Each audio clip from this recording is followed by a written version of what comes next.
इस आसेन की शान रात खामोश थी, सिवाय शहर के दूर दराज शोर के।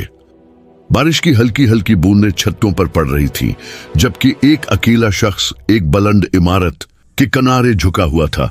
उसकी चादर हवा में लहरा रही थी।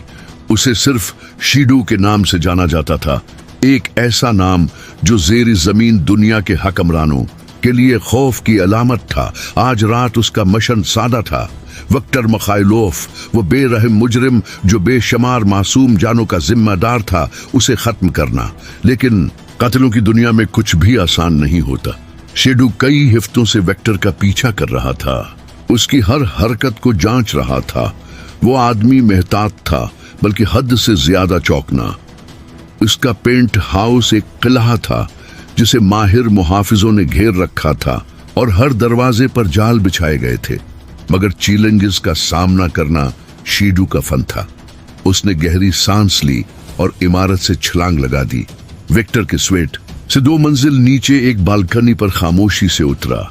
उसने अपने दस्ताने पहने हाथों से शीशे के दरवाजे को छुआ, अल आरम की मौजूदगी महसूस करते हुए।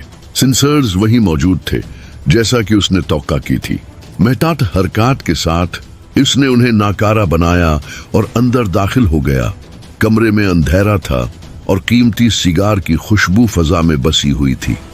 शीडू एक साये की मानंद हरकत कर रहा था। उसके जूतों की आवाज संगे मरमर की सतह पर सुनाई न दी। वो विक्टर के बेडरूम की तरफ बढ़ा, लेकिन अचानक रुक गया। कोई बात अजीब सी महसूस हुई। इसके कानों तक हल्की सी सरसराहट पहुंची, एक सांस तकरीबन न सुनाई देने वाली। शीडू के अंदर खतरे की घंटियां बज उठी। बगैर किसी हचकिचाहट के वो जमीन पर गिर गया। बिल्कुल इसी लम्हे एक खंजर उसके सिर के ऊपर से गुजरा। वो जल्दी से लड़क कर एक तरफ हुआ और अपने खंजर को महारत से खींच लिया।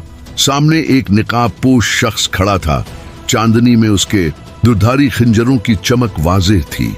एक हरीफ कातिल। शीडू ने वक्त जाया नहीं किया।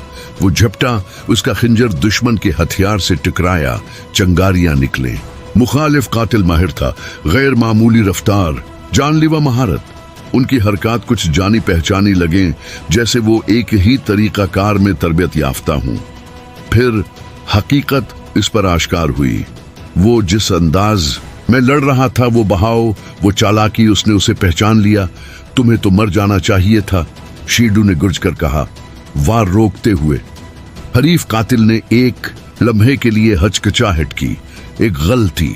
शीडू ने इस मौके को काबू में लेते हुए उनका खंजर झटक दिया और उनका निकाब नोच लिया। वो जम गया। ये उसकी बहन इजाबेला थी। उसका धचका खा जाना तकरीबन उसकी जान ले चुका था। इजाबेला ने झपट कर उसके गले की तरफ खंजर बढ़ाया, लेकिन आखिरी लम्हे में उसने उसे रोक लिया। पीछे हटते हुए, तुम जिंदा हो, वो धीरे से बोला। उसका लहजा बेयकीनी से भरा हुआ था। इजाबेला की आंखों में वही आग थी जो बचपन में होती थी।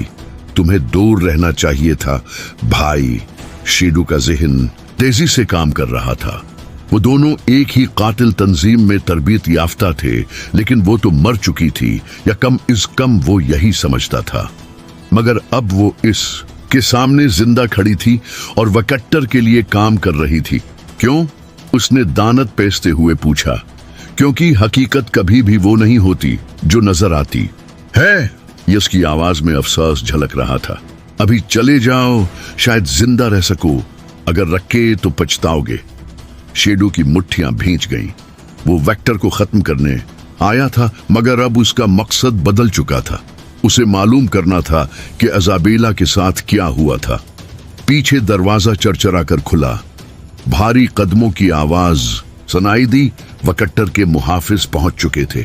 जाओ, वो सरगोशी में बोली। उसके सामने खड़ी हो गई। मैं तुम्हारी हिफाजत करूंगी। सालों में पहली बार वो झुझुका, मगर उसे मालूम था कि उसके पास कोई और रास्ता नहीं। वो साये में गायब हो गया, पीछे सिर्फ सवालात छोड़कर। शीडू तेज रफ्तारी से शहर की गलियों में हरकत कर रहा था। उसका दिमाग सवालात से भरा हुआ था। इजाबेला जिंदा कैसे रही और वो विक्टर की हिफाजत क्यों कर रही थी? अपनी पनाह गाह पहुंचकर उसने अपने पुराने साथी रिजा से राब्ता। क्या शीडू? ये गैर मुतवक्का है। रिजा की आवाज में हैरानी थी। मुझे विक्टर के बारे में सब कुछ जानना है। और इजाबेला के बारे में भी।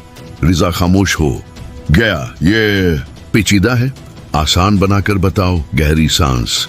तुम्हारी बहन मर्री नहीं थी शीडू, उसे अगवा कर लिया गया था।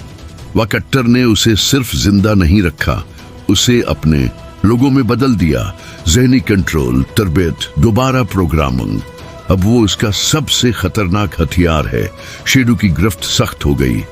किस मकसद के लिए?